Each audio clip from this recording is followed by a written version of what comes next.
Hi Sparkles, it's Jordan Sparks. Welcome back to my channel. In today's video, I'm going to be showing you my morning skincare routine of 2021. So if you're interested in that, make sure to give this video a great big thumbs up.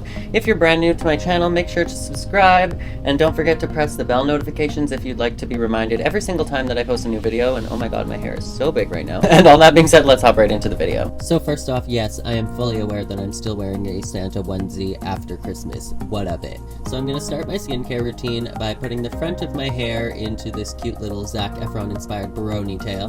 Now I'm going to be using a double cleanse system. The first step is going to be this Pond's cold cream. I will link the unscented Pond's cold cream down in the description box. That's the one that I personally recommend.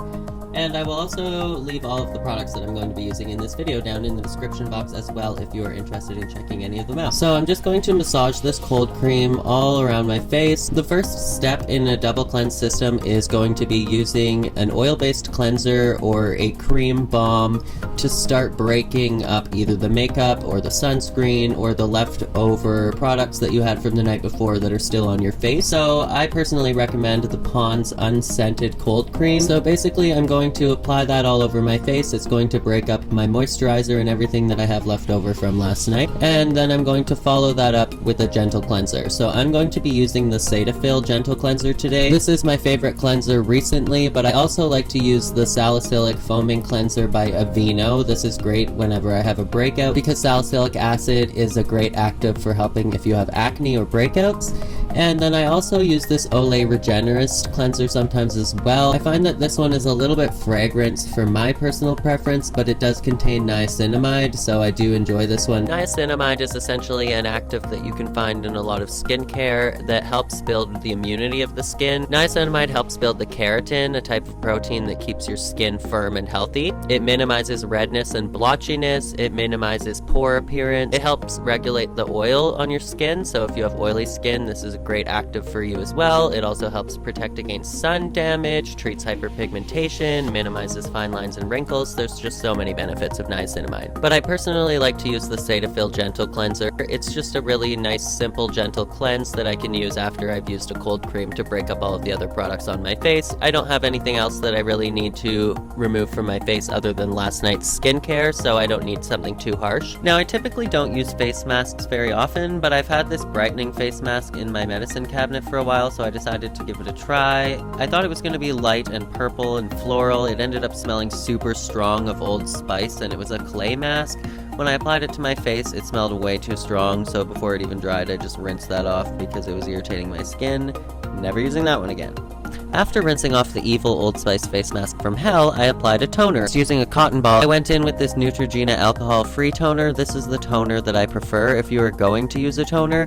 I also have been trying out this Ren toner that I was given as a sample at Sephora, but it kind of stings my face, so it's not my favorite. After my toner has had a second to dry, I'm going to go in with the Neutrogena Rapid Wrinkle Repair Oil. This is a retinol oil. If you're not familiar with retinol, it is another amazing active. Retinol can help prevent wrinkles due to its minimizing effect, as well as smooth out the existing fine lines. It helps brighten dull skin by exfoliating at a cellular level, which results in brighter and smoother new skin, and it also helps regulate oily skin and minimize breakouts. And I just apply a couple drops of that to the palm of my hand, making sure not to touch the applicator, and you don't ever want to bring the applicator to your face, and then I'm just going to apply this in select areas with my fingertips. Now this next product is the CeraVe Skin Renewing Cream Serum. This is another treatment product, so I like to use this sparingly on select areas. I love this product and most of CeraVe's products because they contain ceramides, which are essential for healthy skin. Ceramides help restore and maintain the skin's natural moisture barrier. This one also contains hyaluronic acid, which helps attract hydration to the skin's surface and helps the skin retain moisture.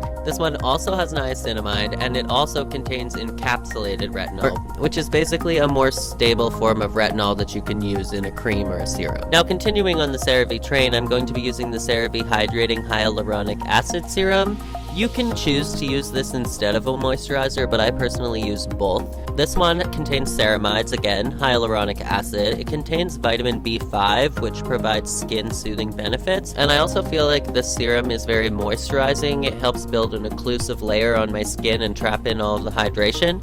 So I personally love this one. Next, I'm just quickly applying this Image Revive eye cream. I don't necessarily recommend this product because of the price point, and I don't see any active ingredients in here that really make it worth that price point. Some of the things in here include passion flower extract, lemon extract, grape extract, pineapple extract, and it has some tripeptides, but that's really about it. Next comes the most important part of our skincare routine, which is sunscreen. I apologize that this section of the video is unfocused and blurry. I'm going in with the Nivea Essentials SPF 15 Day Cream. This is essentially just a moisturizer with SPF. I would recommend that if you're using a moisturizer that includes SPF, that you also go in on top of that with an actual sunscreen, because you're just not going to get enough concentration of that SPF in the product, and SPF 15 really isn't that strong. So over top of my Nivea SPF 15 Day Cream, I'm going to go in with the Neutrogena Ultra Sheer Dry Touch Sunscreen. This is in SPF 110. This is a chemical sunscreen. I personally like this sunscreen because it is very smooth to the touch and it provides a nice occlusive layer over top of all of my other skincare. But I've also used the Ultra Sheer Dry Touch in SPF 30 and in 45 as well, and I love those products as well. Now, last but not least, I'm going to go in with this Burt's Bees Pink Grapefruit Lip Balm, and that is it for my morning skincare routine. Make sure to reapply your sunscreen every few hours if you're going to be exposed to the sun, even if you live in a climate where there is lots of snow. Not only does it help hydrate your face, but it helps protect your skin from the sun, which is going to be reflecting off of the snow and can definitely still be damaging in the winter. So I hope you enjoyed my morning skincare routine of 2021. If you did, make sure to give this video a great big thumbs up. If you enjoy videos like this one, let me know down in the comments below so I can make more for you guys. Don't forget to subscribe to my channel before you go, and of course tap the bell notification so that you get a reminder every single time that I upload a new video. And as always, make sure to be weird, be wild, and stay sparkly, and I'll catch you in the next video. Bye!